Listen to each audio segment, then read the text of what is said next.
நம்ம பல சொகுசான ஒரு வாழ்க்கையை வாழ்ந்துட்டு இருக்கிறோம். சனி ஞாயிறு லீவு, தீபாவளி, பொங்கல், போனஸ் அப்படின்ற விஷயம் எவ்வளோலாம் நம்ம அடக்குமுறைக்கு ஆளாகி இருந்திருக்கிறோம் ஒரு காலகட்டத்தில்.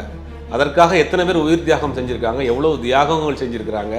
ஒடுக்கப்பட்ட மக்களுக்காக போராடின எல்லோரும் நம்முடைய முன்னேற்றியர் தான். தகவலுக்கும் உண்மைக்குமான தூரத்தை நாங்க டிஸ்கஸ் பண்ணியிருக்கோம். இல்லை, கண்டிப்பா அதை பண்ணியிருக்காங்க. அரசாங்கமும் ஆண்டவர்களும் நினைச்சாங்கன்னா ஒரு விஷயத்தை எப்படியெல்லாம் சொல்ல முடியும். பெரம்பலூர் ரயில் விபத்து நம்ம பேசிட்டே இருப்போம். இன்னைக்கு வரைக்கும் ஒரு போர்ஷன் தான் நமக்கு தெரியும். அது எல்லாத்துக்கும் பின்னாடி ஒரு கதை இருக்கு.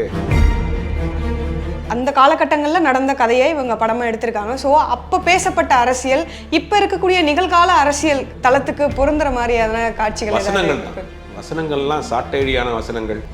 தத்துவம் இல்லாத தலைவர்கள் ரசிகர்கள் தான் உருவாக்க முடியும் அப்படின்னு போகிற போக்கில் ஒரு பெரிய அரசியலை ஒரு 2 லைனில் ரஞ்சித், மாரி செல்வராஜ், பாலா இவங்கள்லேருந்து வெற்றிமாறன் எந்த அளவுக்கு தனிச்சு நிற்கிறார்?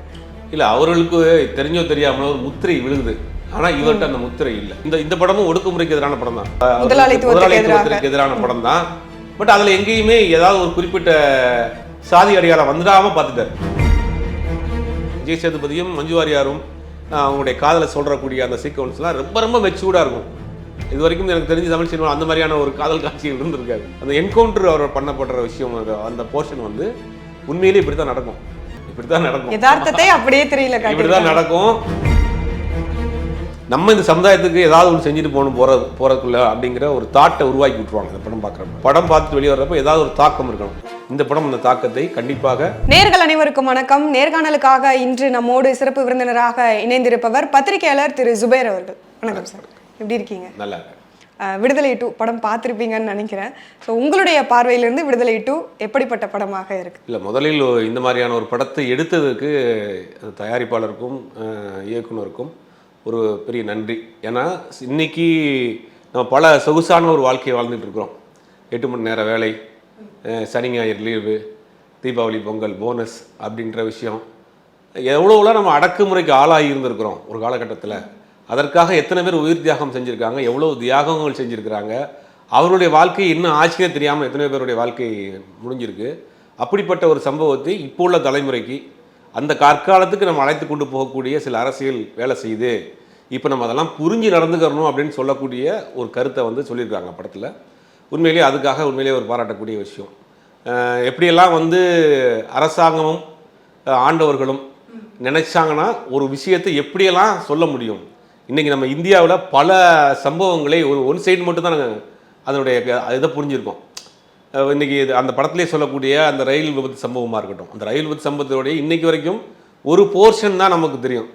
அதுக்கு பின்னாடி உள்ள ஒரு போர்ஷன் தெரியாது, அதுக்கு நடந்தது என்ன ஆட்டுறது. இந்த மாதிரி பல முக்கியமான சம்பவங்களுடைய ஒரு பகுதி தான் முக்கியமானவர்களுடைய இறப்பாக இருக்கட்டும், கொலையாக இருக்கட்டும், சிலரை சுட்டு பிடிச்சதாக இருக்கட்டும் அப்படின்னு பல சம்பவங்கள் நம்ம கேள்விப்பட்டிருக்கோம் செய்திகளாக. அது எல்லாத்துக்கும் பின்னாடி ஒரு கதை இருக்குது. இவர்கள் அரசாங்கமும் சரி, ஊடகமும் சரி, நமக்கு ஒரு பாயிண்ட் ஆஃப் வியூவான உள்ள ஒரு ஸ்டோரியை தான் சொல்லியிருக்கிறாங்க. அதை தான் நம்ம நம்பிக்கிட்டு இருக்கோம். எல்லாத்துக்கும் பின்னாடியும் ஒரு அரசியல் இருக்குது, ஒரு அழுத்தம் இருக்குது, அதுக்கு பின்னாடி ஒரு கதை இருக்குது அப்படிங்கிறத ரொம்ப யதார்த்தமாக இந்த படத்தில் உள்ள அரசியலை சொல்லியிருக்கிறாங்க. அப்புறம் நடித்த ஸ்டார் காஸ்ட் விஜய் சேதுபதி, கொஞ்சம் நேரத்துக்கு பிறகு நம்மளே அவரை விஜய் சேதுபதிங்கிறதே மறந்துடும். அந்த அளவுக்கு அந்த வாத்தியாருடைய டிரான்ஸ்மிஷனுமே ரொம்ப தெளிவாக இருக்குது. ஒரு லேபராக இருக்கிறாரு, அப்புறம் ஸ்கூல் வாத்தியாராக இருக்கிறாரு, அப்புறம் கொஞ்சம் எங்காக இருக்குது, ஓல்ட் ஆயிடுறாரு அப்படிங்கிறது ஒவ்வொரு காலகட்டத்துக்கும் அவருடைய பாடி லாங்குவேஜாக இருக்குது. சும்மா மேக்கப் மட்டும் போடலை, ஒட்டுமொத்தமாக அந்த பாடி லாங்குவேஜுமே மாறி இருக்குது. ரொம்ப சிறப்பாக பண்ணியிருக்காரு. கென் கருணாஸ் ஃபஸ்ட்டு ஒரு கொஞ்சம் நேரம் தான் வந்தாலும் அவரும் சிறப்பாக பண்ணியிருந்தார். அப்புறம் மஞ்சு வாரியார், அவங்க சொல்லவே தேவையில்லை, அவங்க கொடுத்த விஷயத்தை தெரியாமல் பண்ணியிருந்தாங்க. எல்லாவற்றுக்கும் மேலாக இளையராஜா அவருடைய ரீரெக்கார்டிங் படத்துக்கு மிகப்பெரிய ஒரு ப்ளஸ். அதாவது அந்த ஃபாரஸ்ட்டில் இருக்கக்கூடிய காட்சிகள்லாம் பார்க்குறப்ப ஒரு இங்கிலீஷ் படம் பார்க்குற மாதிரியான ஒரு ஃபீல்.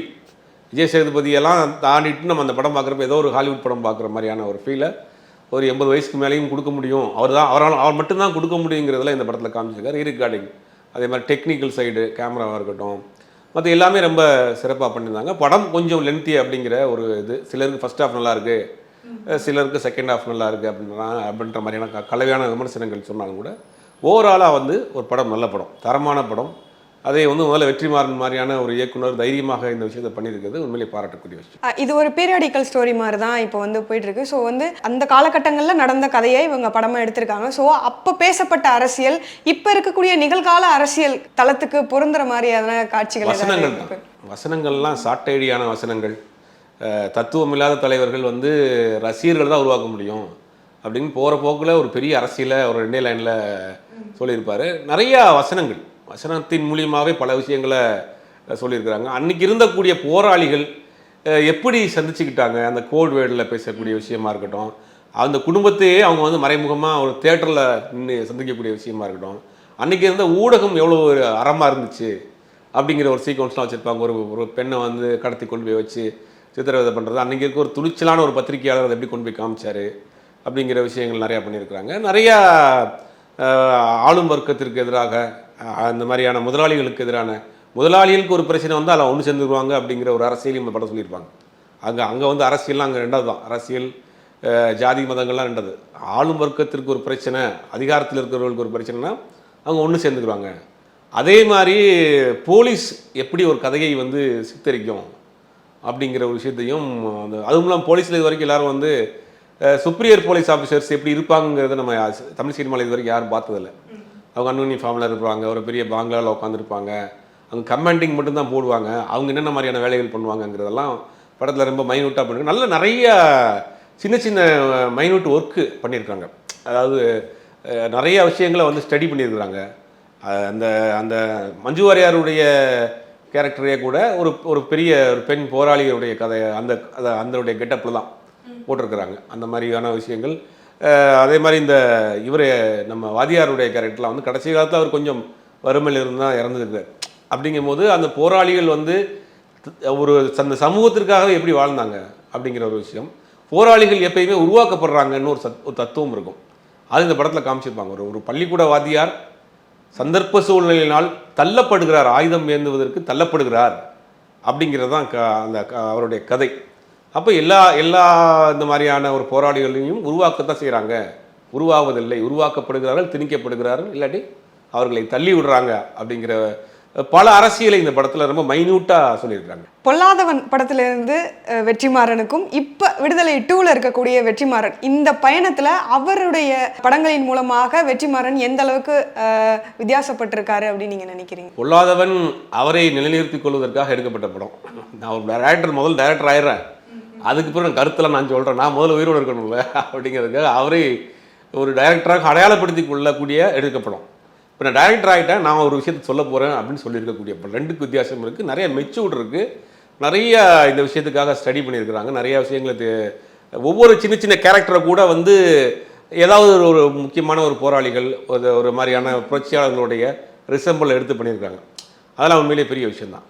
இப்போது கிட்டத்தட்ட ஒரு 7-8 படங்கள் கிட்ட எடுத்திருக்காங்க. எல்லா படங்களுமே பேசக்கூடிய அளவுக்கு தான் இந்த படங்கள் இருக்குது. ஸோ மற்ற கமர்ஷியல் திரைப்படங்கள் இருந்து வெற்றிமாறன் அவர்களுடைய திரைப்படமாக இருக்கட்டும், வெற்றிமாறனாக இருக்கட்டும், கதை தேர்வுலையும் சரி, இயக்குனராகவும் எந்த அளவுக்கு தனிச்சு நிற்கிறாரு மற்ற கமர்ஷியல் திரைப்படங்களில்? இல்லை, பொதுவாக அந்த படைப்பாளிகளுக்கு ஒரு சமூக அக்கறை வேணும். சமூக அக்கறை இருந்தால் தான் நல்ல ஒரு படைப்பாளியாக இருக்கும். ரோட்டில் போயிட்டு இருக்கோம் அப்படின்னா காமனாக ஒருத்தர் பார்க்குற பார்வைக்கும் ஒரு படைப்பாளி பார்க்குற பார்வைக்கும் வித்தியாசம் இருக்கும். ஒருத்தன் வந்து நம்மள்ட்ட வந்து டீ குடிச்சிட்டு இருக்கோம், நம்மள்ட்ட வந்து 10 ரூபா கேட்டானா 10 ரூபாயை கொடுத்துட்டு காமனாக இருக்கிறவங்க போயிடுவான்.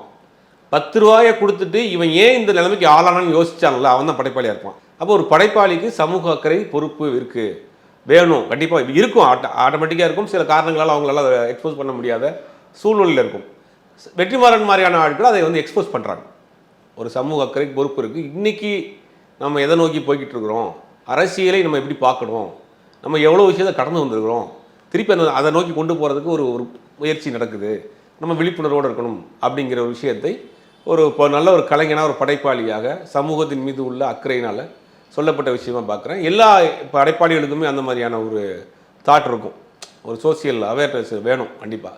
பட் இவர் கொஞ்சம் அதை கூடுதலாகவே எடுத்து செய்கிறார். இப்போ டேரக்டர்ஸ்லேயே நிறைய குழுக்கள் மாதிரி இருக்குன்னே வச்சுக்கலாம்னு வச்சுக்கோங்களேன். இப்போ வந்து மணிரத்னம், ஜிவிஎம் இவங்கெல்லாம் ஒரு தரப்பில் இருக்காங்க அப்படின்னா, இந்த பக்கம் ரஞ்சித், மாரி செல்வராஜ், பாலா, வெற்றிமாறன் இவங்கள் மாதிரியான ஆட்கள் இருக்காங்க. ஸோ இதுக்குள்ளேயே கூட இப்போ வந்து ரஞ்சித், மாரி செல்வராஜ், பாலா இவங்கள்லேருந்து வெற்றிமாறன் எந்த அளவுக்கு தனிச்சு நிற்கிறார்? இல்லை, அவர்களுக்கு தெரிஞ்சோ தெரியாமல் ஒரு முத்திரை விழுகுது. ஆனால் இவர்கிட்ட அந்த முத்திரை இல்லை.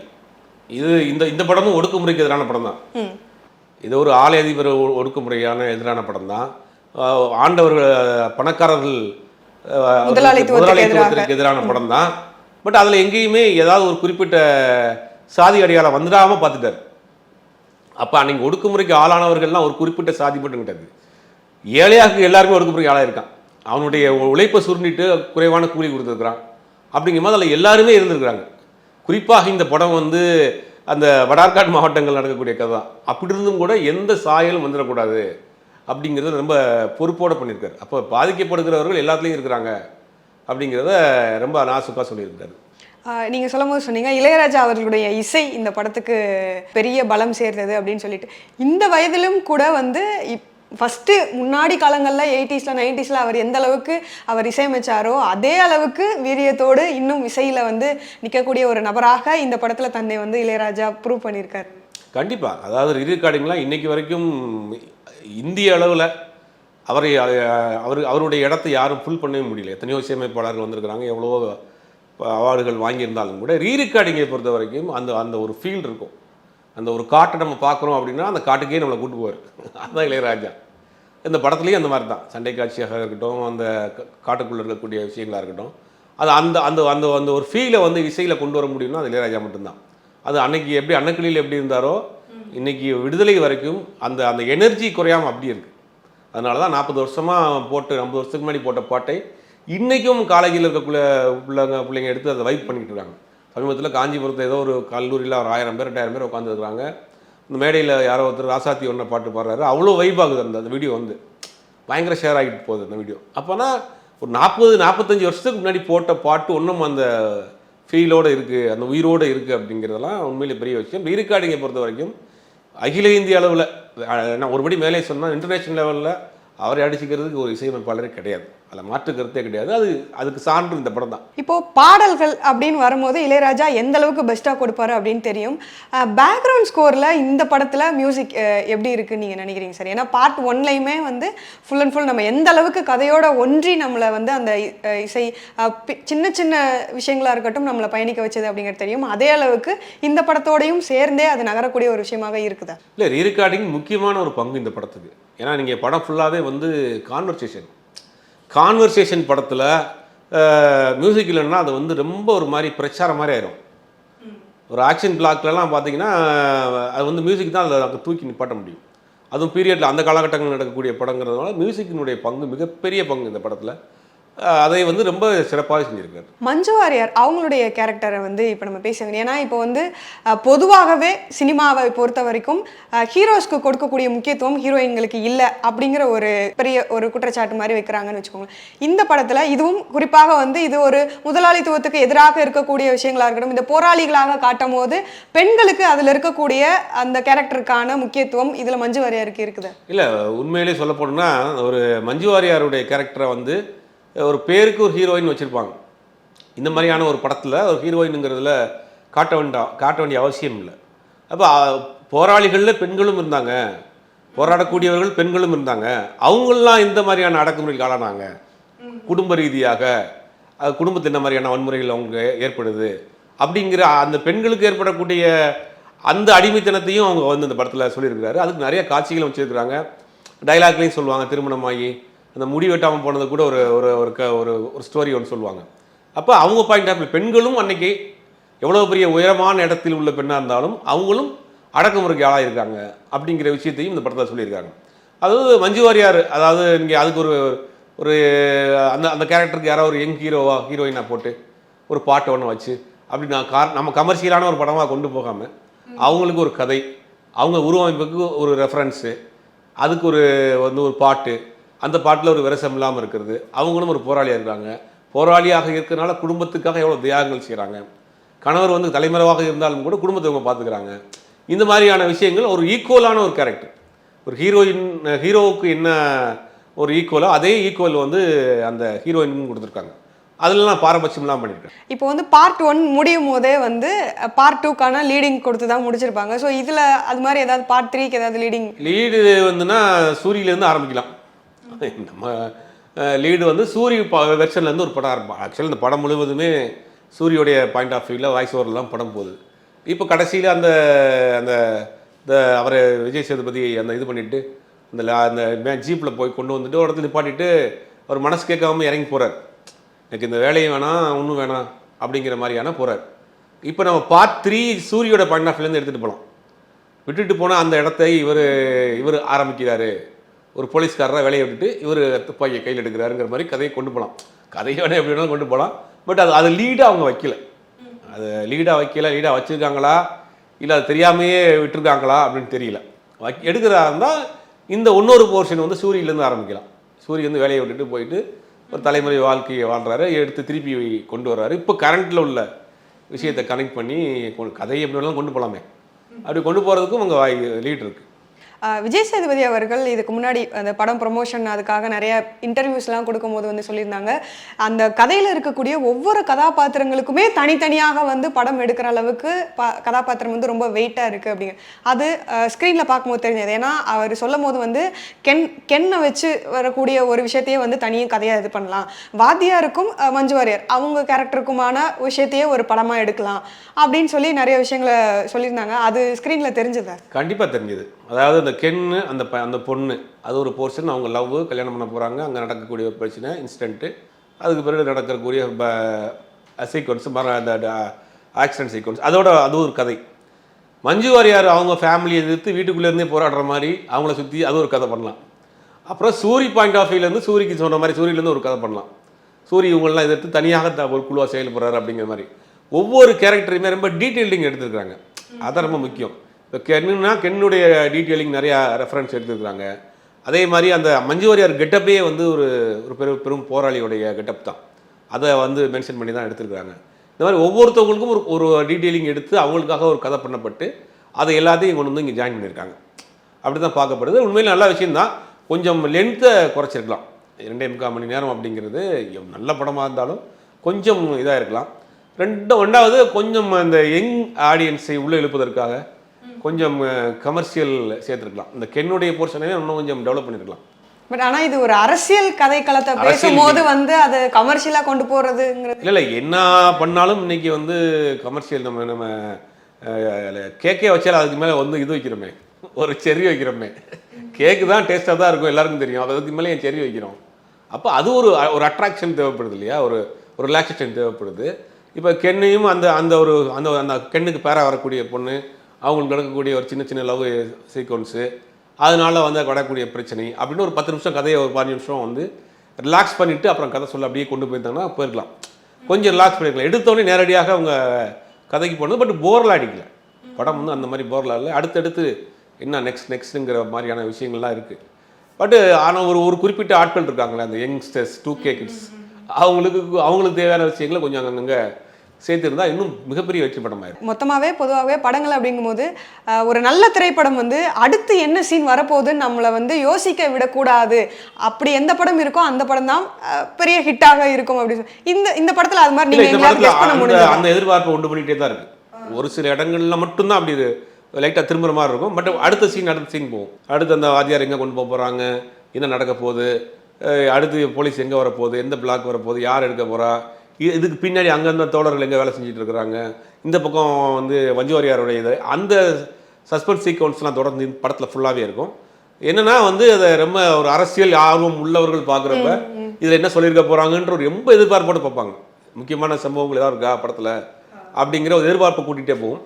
காமனாக அரசியல் புரியாத நபர்களுக்கு கொஞ்சம் யோசிச்சு புரியக்கூடிய விஷயமா இருக்கும். இப்போ நீங்கள் சொல்லும்போது மேலே சொல்லுவீங்களா சார், இப்போ 2K கிட்ஸுக்கு அவங்களுக்கு தேவையான ஏதோ ஒரு இது மாதிரி ஒரு நல்ல கதை களத்தை வச்சுருந்தாலும் கூட அதை கமர்ஷியலாக ஆக்கிறதுக்கு ஏதோ ஒன்று, அது நீங்கள் சொன்ன மாதிரி ஒரு பாடலாக இருக்கட்டும், அதை கொஞ்சம் ரிலாக்ஸ் பண்ணுறது, இந்த தேவை ஏன் வந்து இப்போது உருவாகுதுன்னு நினைக்கிறீங்க? இப்போ இல்லை, அது காலங்காலமாகவே இருக்குது. சினிமாவே வந்து இந்தியன் சினிமாவே வந்து ஒரு கிராஃப்டில் தான் இருக்கும். 4 பாட்டு 2 ஃபைட்டு ஒரு காதல் இப்படிங்கிற ஒரு கிராஃப்டில் மிகப்பெரிய வெற்றி பெற்ற படமாக இருந்தாலும் அதாக இருக்கும். இந்த படத்துலையும் இருக்குது. இந்த படத்துலையுமே வந்து அவங்களுக்குள்ள இருக்கக்கூடிய காதல் காட்சிகள் அது கொஞ்சம் மெச்சூர்டாக இருக்கும். அதுவும் அந்த விஜய் சேதுபதியும் மஞ்சு வாரியாரும் அவங்களுடைய காதலை சொல்கிறக்கூடிய அந்த சீக்வன்ஸ்லாம் ரொம்ப ரொம்ப மெச்சூர்டாக இருக்கும். இது வரைக்கும் எனக்கு தெரிஞ்சு தமிழ் சினிமா அந்த மாதிரியான ஒரு காதல் காட்சிகள் இருந்திருக்காது. ரொம்ப நாகரீகமாக இருக்கும் அது. பட் ஆனால் அது பத்தாது. அப்படிங்கிறதான இங்கே வரக்கூடிய ஆடியன்ஸுக்கு. ஆனா இது வந்து முழுக்க முழுக்க எந்த கதையை களத்தை மையமா வச்சிருக்கோ அதை தானே அப்ப நிறைய பேசணும்னு நினைப்பாங்க. அப்படிங்கிறப்போ இந்த விஷயங்கள் அதுல அதுக்கு தான் என்ன பண்றேன்னா அந்த கென்னுடைய போர்ஷன் இன்னும் கொஞ்சம் டெவலப் பண்ணிருக்கலாம். கென்னுக்கே அந்த அந்த வயதுக்கு உண்டான அந்த காதல், குறும்பு, அந்த காமெடி கமெடி அதை கொஞ்சம் டெவலப் பண்ணிட்டு அதற்கு பிறகு இவங்களுடைய போர்ஷன் அப்படி சொல்லி வந்தோன்னா ஒரு 2-3 காலகட்டத்தில் உள்ள கதையாக போயிருக்கும் படம். கதையே வந்து வாத்தியாராக இருக்கிறாரு, அதுக்கு பிறகு வந்து மில் தொழிலாளியாக இருக்கிறாரு, அப்புறம் போராளியாக மாறுறாரு, அப்புறம் காட்டுக்குள்ளே போகிறாரு, வயதாகிறாரு, அப்படிங்கிற மாதிரியான ஒரு சேஞ்சஸ் இருந்துகிட்டே இருக்குது. இதில் நாம் கென்னுடைய போர்ஷன்லேருந்தே ஆரம்பிச்சிருக்கலாம். அதுலேருந்து கொஞ்சம் கொஞ்சமாக கொண்டு போயிருந்தோம்னா அந்த ஆடியன்ஸையும் உள்ளிருத்தலாம். இப்போ வந்து படம் பார்க்கக்கூடியவங்க ஒரு 40+ இருக்கவங்களுக்கு இந்த படம் ரொம்ப பிடிக்கும். இந்த 25-20 இருக்கக்கூடிய ஆட்களுக்கு அந்த அவங்களையும் கொஞ்சம் தேவையான விஷயங்கள் கொடுத்துருந்தோம்னா அவங்களும் உள்ளே வந்திருப்பாங்க. இப்போயே வருவாங்க. இப்போயும் தியேட்டரில் பல இடங்களில் டைலாக்ஸ் கிளாப்ஸ் அடிக்க தான் செய்கிறாங்க. கிளாப்ஸ் விழுகுது, அரசியல் புரிஞ்சு தான் பார்க்குறாங்க, புரியாமலாம் இல்லை.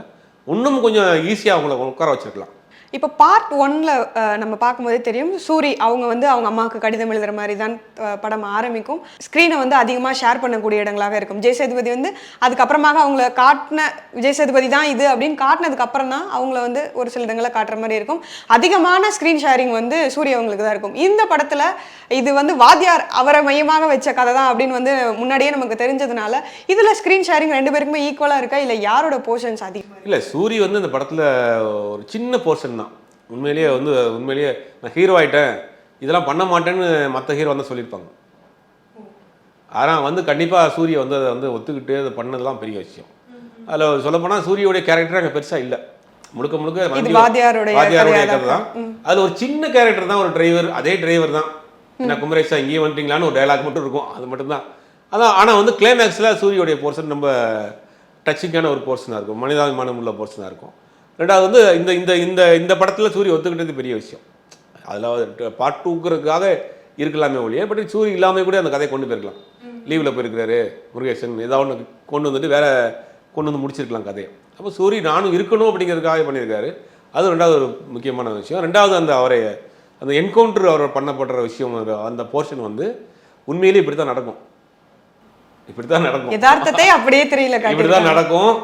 அதற்கு பிறகு அவங்க அந்த பாடியை என்ன செய்வாங்க அப்படிங்கிற விஷயத்துல அதை தூக்கி வண்டியில் போட்டு அதை வந்து ஒரு இறந்து போன பிறகு ஒரு மனிதனாக அந்த பணத்தை கூட அவங்க எவ்வளோ ரொம்ப இதாக ஹேண்டில் பண்ணுவாங்க அப்படிங்கிற விஷயங்கள். அதே மாதிரி நிறைய பேர் என்கவுண்டர்னு பண்ணப்பட்ட விஷயம், சரண்டரானவங்கள்ட்ட பண்ணப்பட்ட விஷயங்கள்லாம் இருக்குது. இதில் பல அரசியல் இருக்கும். அந்த போர்ஷனை பார்க்குறப்ப பல என்கவுண்டர்கள் நமக்கு ஞாபகம் வரும். பல போராளிகளுடைய மரணம் வந்து நமக்கு ரிசம்பிள் வரும். நிறைய அரசியலை இந்த படத்தில் போகிற போக்கில் சொல்லிட்டு போயிருக்கிறாரு. இப்போ நம்ம பேசின நபர்களுடைய கேரக்டரை தாண்டி சேத்தன் அவர்களுடைய கேரக்டர், ஏன்னா வந்து இப்போ சமீபத்தில் ஜமா அந்த திரைப்படத்தையும் அவர் வந்து ரொம்ப அருமையாக அவருடைய நடிப்பை வெளிப்படுத்தியிருப்பார். ஸோ இந்த படத்தில் அவர் எந்த அளவுக்கு அவருடைய கேரக்டருக்காக மெனக்கிட்டு இருக்காரு, இல்லை அவருடைய கேரக்டர் எந்த அளவுக்கு வெயிட்டான கேரக்டராக மற்றவங்களை கம்பேர் பண்ணும் போது இருக்கு? இல்லை, எல்லா குரூப்லேயும் அந்த மாதிரி ஒரு ஆள் இருப்பாங்க இல்லையா, அதை கரெக்டாக பண்ணியிருக்காரு. ரெண்டாவது நான் நினச்சேன் போலீஸ் ஆஃபீஸர்னா வந்து எல்லா படத்துலையுமே சினிமாவில் ஒரு மாதிரி காமிப்பாங்க, ஒரு மாதிரி ஃபிட்டாக அப்படி வெறப்பா ரொம்ப அந்த மாதிரி அன்பு செல்வன் மாதிரியே காமிப்பாங்க. இந்த படத்தில் தான் ரியல் போலீஸு. அதுதான் தொந்தி தொப்பையுமா வச்சுக்கிட்டு இப்படி தான் இருப்பாங்க. ஒரு 40-50 வருஷத்துக்குள் மேலே உள்ள போலீஸில் போஸ்டிங்கில் இருக்கிறவங்க இப்படி தான் இருப்பாங்க. அதை கரெக்டாக செலக்ட் பண்ணியிருக்காரு. அதுவே வந்து ரொம்ப யதார்த்தமாக இருந்துச்சு. ரெண்டாவது சேத்தன் அவர் கொடுத்த வேலையை கரெக்டாக சிறப்பாக பண்ணியிருந்தார். ஃபேக்ட்டுக்கும் ட்ரூத்துக்கும் இடையிலான தூரத்தை வந்து இந்த படத்தில் எக்ஸ்டென்சிவாக வந்து நாங்கள் டிஸ்கஸ் பண்ணியிருக்கோம் அப்படிங்கிற மாதிரியான ஒரு விஷயத்த சொன்னாங்க. இது உங்களுக்கு படத்தில் ஏதாவது ஃபீல் ஆச்சு? தகவலுக்கும் உண்மைக்குமான தூரத்தை வந்து நாங்கள் டிஸ்கஸ் பண்ணியிருக்கோம். இல்லை, கண்டிப்பாக அதை பண்ணியிருக்காங்க. தகவல் அப்படிங்கிறது வெளியில் சொல்லப்பட்டது, உண்மை அதுக்குள்ளே இருக்குது. இந்த வாத்தியாருடைய அந்த ரயில் வெடிப்பு சம்பவமே நமக்கு ஒரு போர்ஷன் தான் தெரியும், அது தகவல். வாத்தியார் அங்கே பேசிட்டு போகிற அது உண்மை. அந்த ரயிலுடைய அந்த ஆக்சிடென்ட் பிளாக் வந்து நம்ம இது வரைக்கும் பெரம்பலூர் ரயில் விபத்து நம்ம பேசிகிட்டே இருப்போம். பட் அதுக்கு பின்னாடி என்ன இருக்குங்கிறது யாருக்கும் தெரியாதுல்ல. அது மறைக்கப்பட்ட வரலாறு, அது தகவலாக தான் இருக்குது. அன்றைக்கி உண்மைங்கிறது வேற. நீங்கள் தமிழ்நாட்டில் இல்லை, இந்தியா லெவலில் இருக்கக்கூடிய பல சம்பவங்களுக்கு நம்ம பேசக்கூடியது, நமக்கு கேட்டது நம்ம படித்ததெல்லாம் தகவல் தான். அதுக்கு பின்னாடி ஒரு உண்மை இருக்குது. அதை இந்த படத்தில் கரெக்டாக ரெண்டையும் ஜாயின் பண்ணியிருக்காங்க. படத்துக்கு இன்னும் 4வது பார்ட் வரைக்கும் நான் வந்து கதை வச்சிருக்கேன் அப்படின்னு வெற்றிமாறன் அவர்கள் வந்து சொல்லியிருந்தாங்க. ஸோ இந்த படம் 4வது பார்ட் வரைக்கும் போனால் எந்த அளவுக்கு கதைக்களம் ஸ்ட்ராங்காக இருக்கும்னு நினைக்கிறீங்க? படம் 4வது பார்ட் வரைக்கும் வரணும்னு உங்களுக்கு தனிப்பட்ட கருத்து? இல்லை, வரணுங்கிறத காட்டு நம்ம அதை வேணால் எப்படி வேணாலும் மாற்றலாம். பட் இதே ட்ராக்கில் இதே வாத்தியார் இதே குமரேசன் அப்படின்னு போனீங்கன்னா இன்ட்ரெஸ்ட் இல்லாமல் போயிடும். குமரேசன் யாருன்னு நமக்கு தெரிஞ்சிச்சு. இப்போ செகண்ட் பார்ட் வரைக்கும் தாங்கிட்டோம். 3வது பார்ட்டு குமரேசனை கொண்டு வந்து நீங்கள் வச்சு டிரைவரா அப்படின்றது மாதிரி காமிச்சா அது இதே 3வது பார்ட்டு பண்ணலாம். 3வது பார்ட்டில் வந்து நீங்கள் குமரேசன் வந்து வேலையை விட்டுட்டு காட்டுக்குள்ளே போகிறாரு, வேற இவர் ஒரு போராளிக்குள்ள உருவாகிறாரு, இல்லை இப்போ கரண்ட் சுச்சுவேஷனுக்கு வந்து மக்களோட சேர்ந்து மக்களாக இருந்துக்கிட்டு சில வேலைகளை பண்ணுறாரு அப்படின்னு கதை வேற பக்கம் கொண்டு போகலாம். பட் அதே பேக்ட்ராப் அப்படின்னு வந்தப்போ போர் அடிச்சிடும். கமர்ஷியலுக்காக பண்ணக்கூடிய படங்களை தவிர்த்து இது மாதிரியாக கதைக்காக நல்ல ஒரு தகவலை சொல்லக்கூடிய படமாக இருக்கக்கூடிய படங்களுக்கு ஆடியன்ஸ் கிட்ட எந்த அளவுக்கு பெரிய வரவேற்பு இருக்குன்னு நினைக்கிறீங்க? இல்லை, இந்த படத்தை பார்க்கக்கூடிய ஆடியன்ஸே ஒரு கிளாஸான ஆடியன்ஸாக தான் இருப்பாங்க. ரொம்ப நெகிழ்ச்சியோடு பார்க்கக்கூடிய ஆடியன்ஸாக தான் இருப்பாங்க. கண்டிப்பாக படம் பார்த்து வெளியே வர்றப்ப நம்ம இந்த சமுதாயத்துக்கு ஏதாவது ஒன்று செஞ்சுட்டு போகிறதுக்குள்ள அப்படிங்கிற ஒரு தாட்டை உருவாக்கி விட்டுருவாங்க இந்த படம் பார்க்குறப்ப. அது வந்து உண்மையில் நல்ல ஒரு விஷயம். ஒரு படம் பார்த்துட்டு வெளியே வர்றப்ப ஏதாவது ஒரு தாக்கம் இருக்கணும், இருந்தால் தான் அது நல்ல படைப்பு. இந்த படம் அந்த தாக்கத்தை கண்டிப்பாக அதை உணரக்கூடியவர்களுக்கு இருக்கும். அந்த விஷயத்தை இந்த படத்தில் கரெக்டாக பண்ணியிருக்காங்க. ஒட்டுமொத்தமாக வெற்றிமாறனுடைய இதுவரைக்கும் எடுத்த படங்களின் மூலமாக தமிழ் சினிமாவுக்கு வெற்றிமாறன் ஆற்றிய பங்கு எந்த அளவுக்கு முக்கியமானது நீங்க? வெற்றிமாறன் ஆரம்பத்திலேருந்து பொல்லாதவன்லேருந்து ஏதோ பொல்லாதவன் கமர்ஷியல் படமாக இருந்தாலும் அதுக்குள்ளே சில அரசியல் இருக்கும். அதுலேயுமே சில அரசியல் பேசியிருப்பார். அப்படிங்கும் போது எங்கெல்லாம் அந்த வர்க்க ரீதியாக ஒடுக்கப்படுறாங்களோ அதனுடைய வழிகளை வேதனையே வெற்றிமாறன் தொடர்ந்து சொல்லியிருப்பார். அசுரனாக இருக்கட்டும், பொல்லாதவனாக இருக்கட்டும், ஆடுகளமாக இருக்கட்டும். ஆடுகளத்தில் வந்து ஒரு சேவல் கதையாக இருந்தாலும் கூட அதுக்குள்ளே ஒரு அரசியல் இருக்கும். ஒரு போலீஸ்க்கும் ஒரு சாமானியனுக்கும் நடக்கக்கூடிய சின்ன ஒரு அரசியலை அவங்க பண்ணியிருப்பார். அங்கங்கே அந்த மாதிரியான விஷயங்கள் இருக்கும். எந்த படம் பண்ணாலும் அதில் ஒரு சோசியல் ஒரு ரெஸ்பான்ஸ் உள்ள ஒரு இயக்குனர் தான் அவர். உங்களுடைய நேரத்தை ஒதுக்கி எங்களுக்காக செலவிட்டமைக்கு நன்றி.